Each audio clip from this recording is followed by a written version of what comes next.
개업이라는 게 뭐고, 그럼 그 반대로 너가 지금 페이닥터로 하고 있는 게 뭐가 문제냐, 또 네가 결혼 생활하는 데 있어서 뭐가 아쉬움이 있냐, 네가 개업을 하면 뭐가 달라질 것 같냐, 대체 뭘 위해서 너가 개업을 하려고 그러고, 그리고 진짜 네가 그렇게 함으로써 충족하려는 욕망, 그것이 너가 충족이 되면 진짜 그게 네가 원하는 거냐? 그게 너가 개업하려는 이유냐? 이렇게 물어보는 거예요. 남편이 회사에서 이제 권고퇴직을 받고 지금 집에서 쉬는데, 다행히 남편 부모님이 고향에 남편한테 줄 일자리도 있고, 그러니까 아버지가 하는 거를 물려받으면 되는데 남편은 안 가려고 그러고, 근데 자기도 사실 시댁에 들어가서 살거나 시댁 집이 아니라도 시댁 시부모님이 아파트를 가지고 있는데 그거를 자식을 위해, 아들을 위해서 그냥 주니까 그 아파트에 들어가 살면 되는데, 우리 집이 지금 새로 저 금단지구에 금단인가 어디에 아파트가 당첨이 돼가지고 거기 이제 입주를 내년에 앞두고 있는데 남편이 이렇게 됐는데, 박사님 저가 어떻게 해야 되나요? 그럴 때 이제 저는 이분의 욕망이 뭔가를 이제 파악을 해가지고, 네 욕망을 충족하려면 시댁 겉으로 가는 게 더 맞을 수도 있다라는 거를 이분이 믿게 만드는 게 이 문제를 해결하는데 되게 중요하다는 거예요. 아니 그럼 박사님은 그분의 욕망을 파악을 하는데 왜 그분이 진짜 원하는 건 시댁 곁에 가지 않는 게 그분이 원하는 거 아니에요? 라고 할 때 재밌는 거는, 그 사람이 누구나 여자들이 시댁 곁에 가서 사는 걸 원하지 않는다는 거 맞잖아요. 그죠? 그런데 그보다 더 큰 욕망이 있어요. 무슨 욕망이에요? 그렇죠. 이 안전된 자산, 안전보장 자산을 시댁으로부터 미리 받고, 집도 하나 받고, 그 다음에 생활비 받는 거, 또 확고하게 집 근처에 사는데 생활비를 안 주겠어요? 남편 직장 안정되게 하고, 그러면 김포에 아들 이름으로 지금 분양받은 거는 그럼 팔아라고 그럴까요? 그냥 아들 이름으로 계속 유지를 하고 잔금까지 시댁에서 마련해 줄까요? 시댁에서 다 해주겠죠. 당연하죠. 그럼 며느리 입장에서는 본인이 새로 있는 아파트 들어가는 게 좋아요? 아니면 안 들어가고 그거 전세 내고, 전세는 또 자기들 통장에 집어넣고 시댁에 들어가가지고 지내는 게 좋아요? 갑자기 이제 막 산수계산이 확 달라지죠. 여기까지 쫙 정리를 해주니까 당연히 가야죠. 내가 제안하기 전에 벌써 계산이 다르게 방정식이 그분이 풀더라고요. 그렇죠. 혹시 시댁이 그러면 전세 그거 했다는 소리를 듣고, 얘들아 너 전세 받았으니까 다시 돈 내놔라, 이렇게 시부님이 하실까요? 안 하실까요? 아니, 저희 시부님은 그러실 분이 아니시고, 건수만 있으면 자식한테 자연스럽게 합법적으로 유산 상속해주는 걸 기회를 바라는데, 이게 대부분 부모들이, 웬만큼 여유 있는 부모들이 가지고 있는 패턴이거든요. 그런데 이제 그래도 애들은 서울에서 수도권에서 키워야지 그 시골로 가면 안 되잖아요. 이런 핑계를 대면서 계속 며느리들은 시댁 근처에 안 가려는 핑계를 맞는데, 그거보다 그렇잖아요. 시댁에서 우리 집 근처에 와서 살면 집도 주고 돈도 팍팍 준다, 1년에 1억씩 준다, 그러면 웬만한 며느리들 그거 받아들일까 안 받아들일까?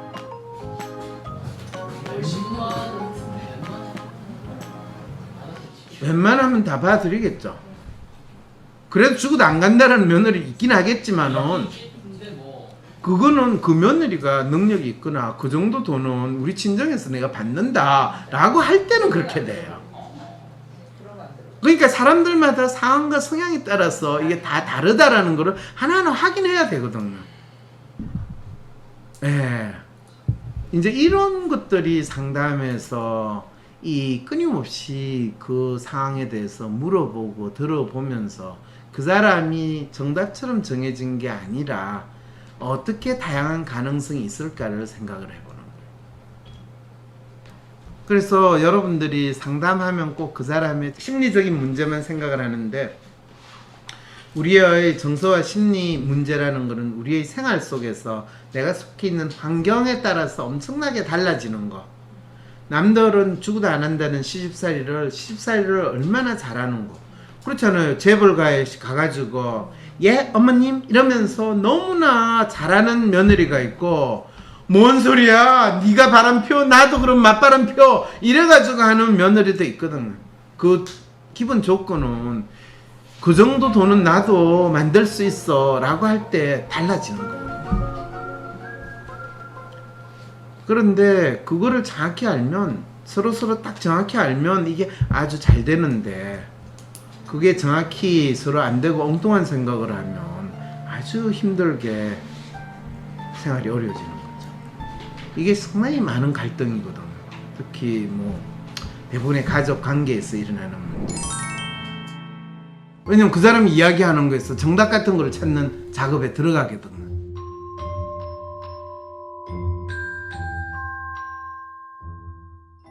그 사람 입장에서 지금, 그러니까 이제 이게 내담자의 이야기를 그냥 그대로 들어준다라기보다는 소크라테스식 문답법으로 내담자가 이야기하는 걸 다시 그 사람한테 물어보고, 그 사람은 대체 어떤 마음으로 그런 행동이나 그런 생각을 하게 됐는가 상황을 파악하는 것. 이것이 단순히 내담자의 이야기를 그냥 수동적으로 경청하는 것이 아니라 적극적으로 그 내담자의 상황에 대해서 내가 내담자의 입장이 돼서 파악을 해보려고 하는 것이 WPI 상담에서 상당히 중요한 단계이자 절차라는 것. 그걸 뭐라고 얘기하냐면 상황 인식. 이 내담자는 상황을 어떻게 인식하고 있고, 그러면 이 상담자인 나는 내담자의 상황을 내담자가 보고 싶은 대로 받아들일 것인가, 아니면 내담자를 나름대로 객관적으로 관찰하려고 하는 이 마음으로 이 내담자 이야기를 들으려고 하는가, 이거를 나름대로 여러분들이 생각을 해볼 수 있어야 된다는 거죠. 그 내담자의 상황을 인식을 한다라는 것은 내담자가 이야기하는 표면적 문제, 뭐 저 개업하고 싶어요, 저 이혼하고 싶은데요, 아니면 저 회사 그만뒀으면 좋겠어요, 뭐 이런 상황인데, 그랬을 때 이 사람은 대체 그 자기 문제에 대해서 어떤 마음으로 대하고 있는가, 어떤 마음으로 대하느냐는 건 자기 문제를 어떤 믿음으로 가지고 있는가인 거거든. 그랬을 때 문제를 확인하는데, 그 문제라는 것은 그 사람이 문제를 보는 마음 또는 문제에 대한 믿음, 이거를 확인하면서 진짜 그 사람의 실제 문제가 뭔가를 파악하는데, 실제 문제를 파악하는 데 있어 여러분들한테 그 사람 스스로 자신이 어떤 사람인가, 자기는 무엇을 위해서 사는가, 그리고 그것이 그 사람의 삶에 있어서 생활 속에서 본인이 일하는 데 있어서 어떻게 드러나는가를 확인하는 것이 실제 문제를 확인하는 상당히 중요한 기준이다라는 것까지도 이야기했죠. 자, 그런 다음에 그 사람이 처음에 자기 문제에 대해서, 또 자기 문제의 해법에 대해서, 또 문제를 해결하는 나름의 전략에 대해서 가지고 있는 마음, 그것을 믿음이라고 그래요.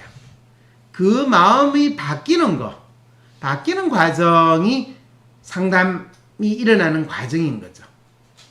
그래서 그 마음이 뭔지를 계속 질문을 통해서 확인을 하고, 그 질문을 통해서 확인하는 것은 나름대로 끊임없이 내담자가 자기 문제에 대해서 스스로 생각을 해볼 수 있게 하는, 보통 여러분들이 반성적 사고, reflexive thinking이라고 이야기하거나 가추적 사유, abduction이라고 이야기하는 가축법적인 사고, 이런 것들을 통해 가지고 대화가 이루어지는 거죠.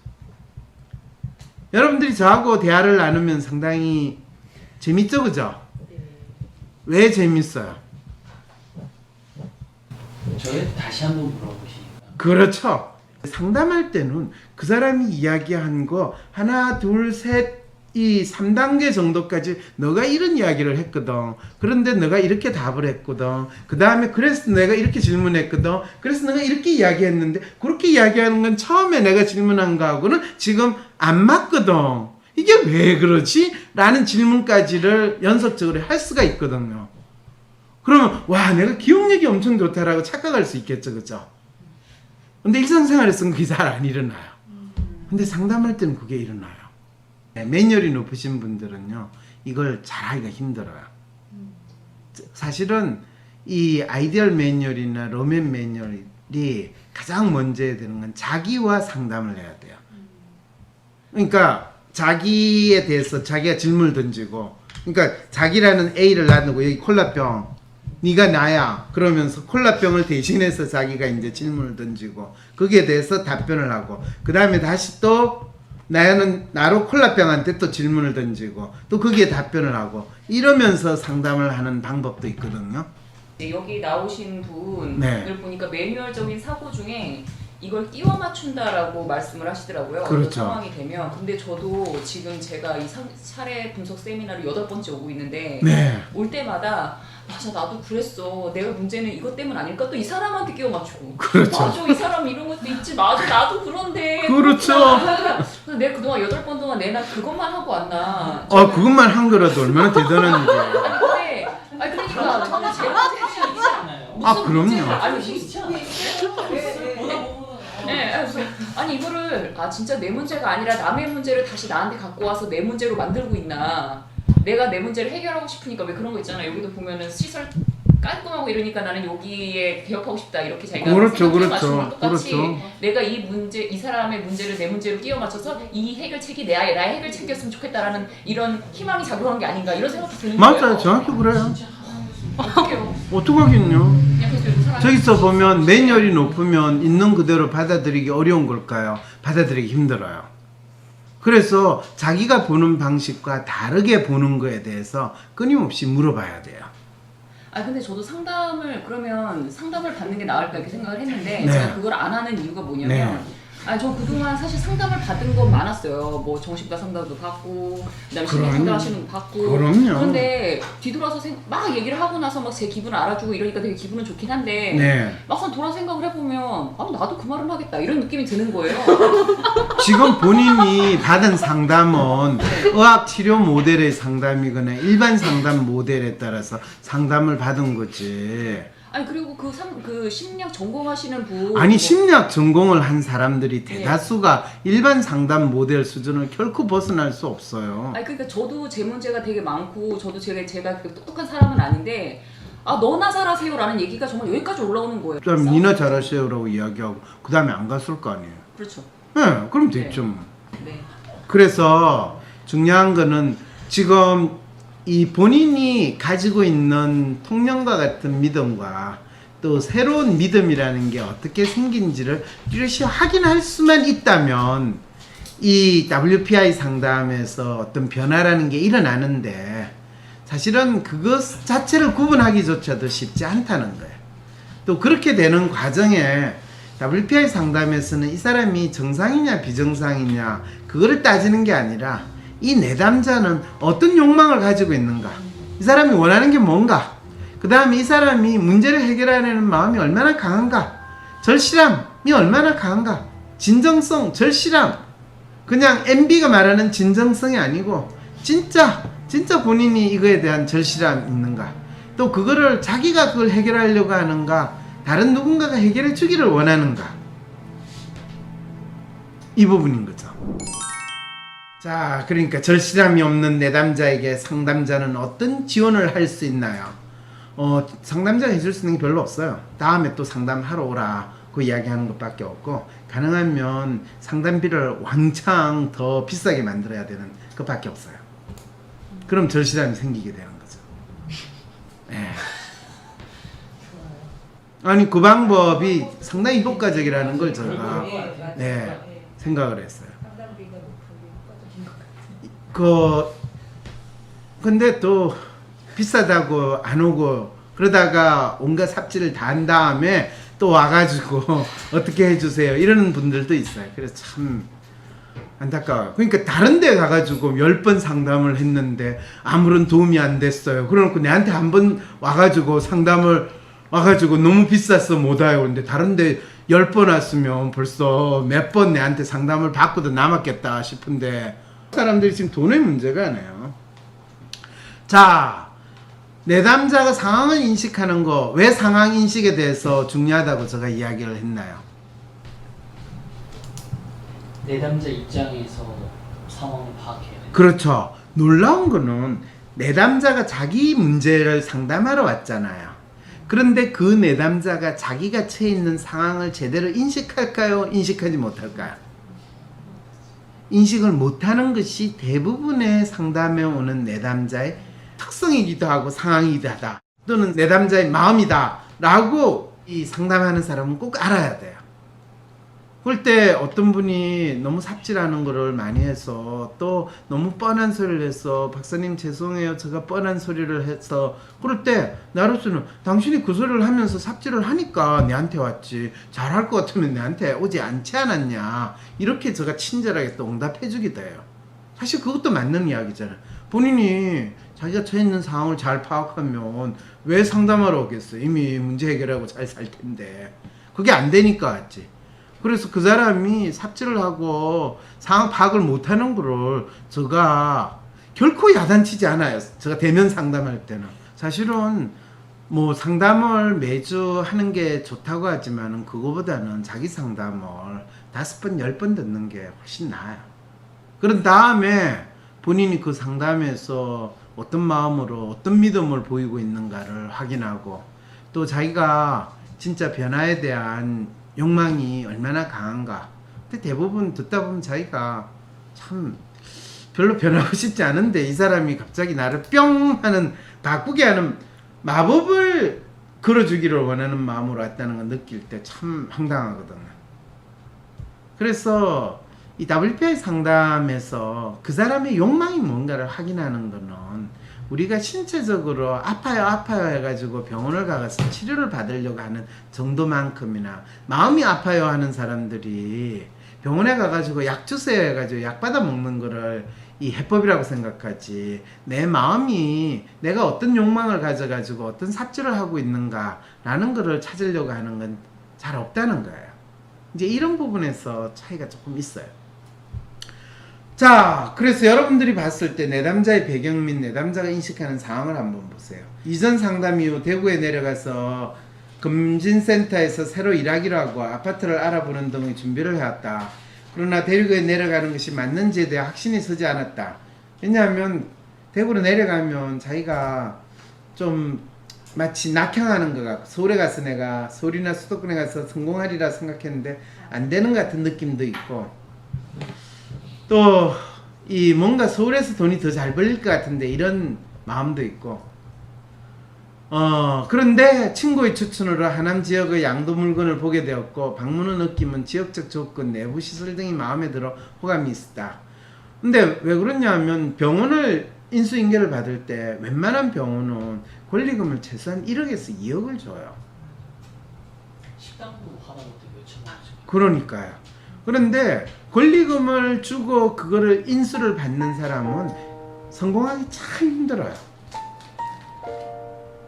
권리금조차 날릴 가능성이 참 많은데 왜 그런데 그 사람들은 권리금을 주고 그걸 인수받아서 하려고 할까요? 왠지 그걸 따라가면은 성공할 것 같고 자기도 돈을 많이 벌 것 같은 생각을 하죠. 그리고 그런 기대는 항상 망해요. 그래서 권리금을 비슷하게 받고 넘기면 차라리 성공이고 대개는 권리금도 못 받고 그냥 폐업 신고할 가능성이 상당히 높거든요. 그래서 진짜 비즈니스를 잘 하시는 분들은 결코 본인이 샵을 여러 개 열어도 권리금 있는 데서는 웬만하면 안 받아요. 내시경, 초음파 등의 진료기구들이 최신 기종이었고 법률에서 정한 시설이 완벽하게 구비되어 있는 병원 모습에 본인이 직접 준비해도 이렇게 꼼꼼하게 세팅하기 힘들 거라는 생각이 들었고 고민을 하다가 원장님께 하고 싶다고 말씀했다. 내시경, 초음파 이런 진료기구들이 다 최신 기종으로 있는데 이거를 권리금도 안 받고 넘기려고 했다. 그냥 말이 안 되죠. 말이 안 되죠, 그죠? 그래서 하기로 정한 후에 직원 관리는 잘할 수 있을지, 타 지역에서 혼자 외로우면 어떡할지, 계획했대로 대구에서 일하면서 통증을 배워야 하는 건 아닌지 등의 생각이 들면서 확신했던 결정이 이제 좀 헷갈리기 시작하는 거죠. 주위에서 나쁘지 않은 조건이라고 말하고 스스로도 기회가 주어진다는 생각을 하면서 자신감이 왔다 갔다 한다. 상담을 통해서 새로 보고 온 지역에서 개원을 하는 게 맞을지, 아니면 기존 계획대로 대구에서 개원에 대한 준비를 하는 게 맞을지에 대한 조언과 확신을 받고 싶다. 이제 여러분 중에서도 내가 상담센터를 오픈을 해야지 하시는 분들, 이런 고민 다 하시고 계실 수도 있거든.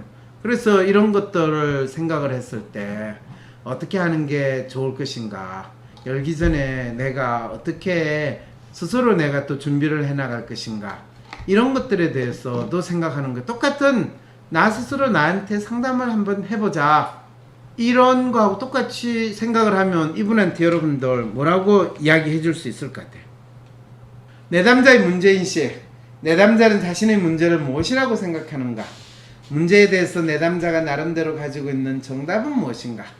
내담자가 가지고 있는 고정적인 생각과 신념, 성격적 특성 등을 조합하여 내담자가 규정하지 못했던 실제 문제는 무엇일까? 대개 개원할 때 기계 세팅을 했을 텐데 6년이 지난 기계들이 최신 기종일까요? 6년이 지난 기계를 최신 기종이라고 생각을 이분이 그렇게 하는데 어떡하겠어요. 이분은 나온 지 1, 2년밖에 안 되는 기계는 본 적이 없으니까. 그리고 본인이 일하는 이 병원에서는 10년 정도 되는 기계니까 그거보다는 최신 기종이다, 이렇게 이해를 해 주셔야죠. 왜냐면 내시경이라는 게 해상도 수준이거든요. 자, 이분 말고도 누가 봐도 저건 불로 뛰어다니는 불나방 꼴이라는 걸 다 아는데 내가 하면 아닐 거야 라는 로또 같은 마음이 드는 경우 많은 것 같아요. 그게 나의 경우가 되면 더 못 보게 되는 상황이에요. 그러게요. 그래서 보통 우리가 전문가의 도움을 받는다라고 하는데, 대개는 친구, 의사, 전문가 이런 이야기를 했는데 그 친구는 괜찮다, 좋다, 좋은 기회다 이렇게 이야기하니까 같은 업종에 있는 전문가 말을 믿을 수가 없다라는 것을 우리는 확인하게 되는 거죠. 그래서 내담자의 문제인식은 사실 로맨티스트의 높은 매뉴얼, 낮은 트러스트. 이 사람이 문제인식을 제대로 자기 문제인식을 못한다라는 거는 말 안 해도 여러분 다 아시겠죠? 자신의 결정에 대해 확신을 갖기 어려워하고 맞는 결정인지에 대해 불안해한다. 마음에 동하지 않는 결정에 대해서는 계속 의문을 갖는데 본인이 마음에 동하는 거에 대해서도 지금 확신을 못 가지니까 지금 불안한 거죠. 낯선 사람과 지내는 거 힘들어하고 너무 많이 환자가 오는 것도 부담스럽고 깔끔하게 세팅된 병원의 호감을 느꼈지고 자신이 원하는 생각보다 이상적인 생각에 끼워 맞추려고 하는 편이다. 그래서 그 이상은 아이디얼리스트하고 셀프가 일치되고 트러스트 만빵이고. 자기와 지금 정반대인 사람을 이상으로 삼는 거라고 보면 그렇죠. 저런 경우가 이제 문제가 되는 거죠. 특히 저럴 때 자기가 원하는 것을 중심으로 판단을 하려고 하지 자기가 처해 있는 상황을 제대로 인식하지 못하는 문제를 인식을 못하는 거죠. 그러니까 이게 이중고를 겪는 거죠. 진짜 불나방 상황이 되는데 본인만 모르는 거예요. 그러면 현실 프로파일하고 이상 프로파일이 일치하는 게 가장 좋은 거예요? 현실 프로파일과 이상 프로파일이 일치한 게 가장 좋으냐 보다는 그냥 지금 이 사람이 혼동스럽지 않고 자기가 원하는 것과 자기가 살아가는 게 어느 정도 일치한 상황이니까 해설이나 삽질을 비교적 덜할 가능성이 있다, 이 정도로 봐드리는 거죠. 있는 상황을 얼마나 잘 있는 그대로 보여주는데 내가 내 생긴 대로 사는데 그게 잘 사는 거예요, 못 사는 거예요, 이렇게 이야기하면 안 된다는 거죠. 근데 중요한 거는 내담자의 이제 문제인식인데 이거를 여러분들이 왜 표면적 문제라고 이야기하느냐, 왜 표면적 문제라고 이야기하죠? 문제면 문제지 왜 표면적 문제예요? 현재 상태를 알려주는 거기 때문에 네, 맞았습니다. 이렇게 정답처럼 딱 이분이 진짜 꼭 자판기 찍듯이 정답을 이야기해 주시네. 이전 상담에서 대구 건강검진센터에서 근무하면서 병원 개업을 생각해 보라고 하셨는데 대구 내리지 않고 지금 경험할 수 있는 매물을 보니 그쪽으로 마음이 기울어. 그렇죠. 왜냐하면 상담한 지 한 달도 안 돼가지고 내한테 갑자기 전화 상담을 신청을 했던가 찾아왔던가 그랬거든요. 그래서 이분 왜 이러시나 그런 생각이었어요. 그리고 상당히 전화 상담인지 어쩐지 내가 이게 말이 안 되는데 이거 말이 안 된다는 소리를 직접 대놓고 이야기하기가 상당히 힘들고 돌아서 이야기하느라고 참 쉽지 않았어요. 지금 개원을 해도 되는지 아니면 처음 계획대로 대구에서 개원을 준비하는 게 맞을지 좋은 거 확신을 받고 싶어 했는데 답하는 거는 지금 개원하면 안 된다. 그리고 대구에서 개원을 준비하는 게 맞다. 이건데 얘는 박사님 그래도 이게 조건이 너무 좋지 않아요? 여기서 저는 하고 싶단 말이에요. 이렇게 온 거예요. 어떡하겠어요? 그냥 했어요. 뭐 잘되나 못되나 당신 팔자지 뭐. 점쟁이도 이렇게 이야기하지 내처럼 웬만하면 하지 마세요. 이렇게 이야기하기 참 힘들거든요. 네 군데 가보고 두 팀은 해도 된다, 두 팀은 안 된다. 그렇죠. 이렇게 비방성. 그렇기 때문에 이게 박사님 다시 한번 찾아왔어. 다시 찾아와요. 자, 이럴 때는 어떻게 하는 게 좋겠어요, 여러분들? 상담에서 나옵니다. 왜 대구를 가라고 했는지. 그렇죠. 왜 대구를 가라고 했어요, 이분한테? 고향이라고 해서 막연한 고향이 아니라 로맨이 지금 매뉴얼 높은 상황이고, 로맨이 매뉴얼 높으면 가족하고 있기를 싫어하는 게, 독립하는 게 맞아요. 그런데 상당히 이 친구는 처음에 그랬잖아요. 연애 상담, 결혼 상담을 하러 왔거든요. 이 여자랑 제가 결혼하는 게 맞을까요? 그런데 이 친구는 누구든지 지 좋다는 여자하고 결혼하고 살면 돼요, 그냥. 어차피 결혼해서 잡혀 살 거고, 결혼하기 전에는 본인이 마음에 드는 여자 만나기 쉽지 않고, 근데 많은 여자들은 또 본인을 마음에 든다 할 테고, 근데 그거를 내가 의사라서 좋아하는 건지 내가 진짜 좋아서 하는 건지 그 구분도 안 되는 안타까운 상황이 있는 거고. 그 말은 뭐예요? 그냥 자기 좋아하는 여자 있으면 결혼하는 거가 가장 남는 장사라는 거예요. 저는 그 상담 읽으면서 이해가 안 됐던 게 왜 정서적 안정이 꼭 가족 곁에 있어야 되는 거였는지가 이해가 좀 안 됐어요. 그러니까 제가 그랬잖아요. 네. 로맨 매뉴얼은 이 가족에서 벗어나서 정서적인 안정감을 찾거나 자기가 독립해서 살아야지 제대로 잘 사는 사람이 있고, 가족과의 끈끈한 유대감이나 가족을 인질로 삼아가지고 지 마음대로 하면서 살면서 자기의 정서적 안정감을 가지는 로맨 매뉴얼이 있어요. 근데 이 친구는 독립해서 사는 게 힘들고 외롭다고 많이 이야기를 하니까 그 반대의 상황이 당연히 이 친구한테 맞다고 생각을 해서 고향으로 가라 라고 이야기를 한 거고, 그리고 로맨 매뉴얼이 자기가 정서적으로 심리적으로 안정되면 상당히 잘 사는 사람들이거든요. 편하게 잘 살아요. 그러니까 이런 거를 가정을 어느 정도 고려를 해서 이야기를 하는 거죠. 그런데 갑자기 뜬금없이 그렇다고 돈을 많이 버는 거에 대해서 아주 뭐 이 친구가 열망이 강하고 절실함이 있느냐, 그것도 아니거든요. 그러니까 왜 또 참 개원 근데 이제 개원을 하면 내가 원장이 되고 내가 뭔가를 하고, 보통 그러잖아요. 뭐 어떤 경영대 나오면 자기가 창업을 해서 사장이 되면 제대로 하는 것 같고, 의사도 옛날에는 의사들이 뭐 나와가지고 자기 병원을 개원을 하면 상당히, 내담자 오늘 안 들어오셨나요? 당시 내담자님과 이야기는 안 한 적이 있는데 분명 돈 잘 벌릴 자리인데 왜 내려가라 하시는지 이해가 안 된다고 말씀하셨어요. 이분은 지금 내담자 분을 개인적으로 알고 있어서 내하고 상담 받고 나서 그 내담자 분이 이분한테 불평을 했다는 거예요. 지금 이 돈 잘 벌 자리 왜 황 박사 내 돈 버는 기회를 지금 허용을 안 하고 내보고 내려가라고 했냐. 내에 대한 원망하는 마음이 잔뜩 있었다는 이야기를 지금 비밀을 폭로하는 거예요. 이제 알겠죠? 그런데 이분이 지금 자기 상담에 들어왔다. 여기 오늘 참가하신 분이 이제 스스로 말조심을 막 이제 하시기 시작하네. 어디 카페 어디서 열면 돈을 벌 수 있느냐? 2, 3년 만에 인테리어비도 못 건지고 난리느냐고 똑같아요. 맞아요. 실제로 병원 개원하는 거 의사들 망해요. 사람들은 그 망한다는 거, 성공한 사람 이야기는 듣고 싶어하고 많이 알려지는데 망하는 사람이 세계에 한 명이라는 거 잘 몰라요. 그럼 또 그 망하면 의사들은 뭐냐 하면 자기가 입지를 잘못 선정을 했고 어쩌고 그러면서 또 다른데 또 오픈해요. 가축법이라고 이야기하는 거는 어떤 일정한 패턴을 가지고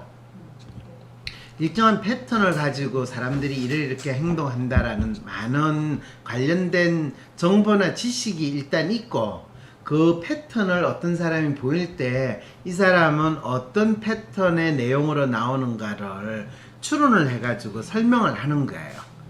그게 가축법적인 사유라는 거. 이거는 수학 응용 문제 푸는 거하고 똑같아요. 수학 문제 중에서 응용 문제라고 하는 거는 거기에서 문제의 이런 유형은 이렇게 해법을 푼다라고 생각을 해야 되잖아요. 이거 공통 수학에 있는 종합 문제를 많이 풀어봐야지 이런 사고가 되지. 그거 잘 못 푸시면 이거 하기 힘들어요. 아니 저도 로맨 매뉴얼이고 그래서 공감되는 부분이 있어서 이제 여쭤본 거고, 이 여기서 정서적 안정이라는 게 저 같은 경우에 독립을 하고 나서 좀 안정이 됐거든요, 정서가. 그래서 아까 그랬잖아요. 로맨 매뉴얼에 독립을 해야지 정서적 안정이 되는 사람이 있고, 그 다음에 가족하고 같이 있으면서 정서적 안정이 되는 사람이 있는데, 그 차이는 가족하고 같이 있을 때 가족을 자기 인질로 삼아가지고 지 마음대로 하고 완전히 가족을 감정 쓰레기통으로 하면서 본인이 공주로 살 수 있는 인간들은 또 이 가족 속에서 정서적 안정을 더 찾고, 가족의 감정 쓰레기통으로 하거나 가족의 희생이 됐다고 할 때는 빨리 도망가가지고 혼자서 살면서 지내는 것이 정서적 안정을 찾는다. 이 두 가지 패턴에 대해서 이미 설명을 다 했는데 기억 안 나세요? 구체적인 예를 듣고 나니까 잘 이해가 돼요.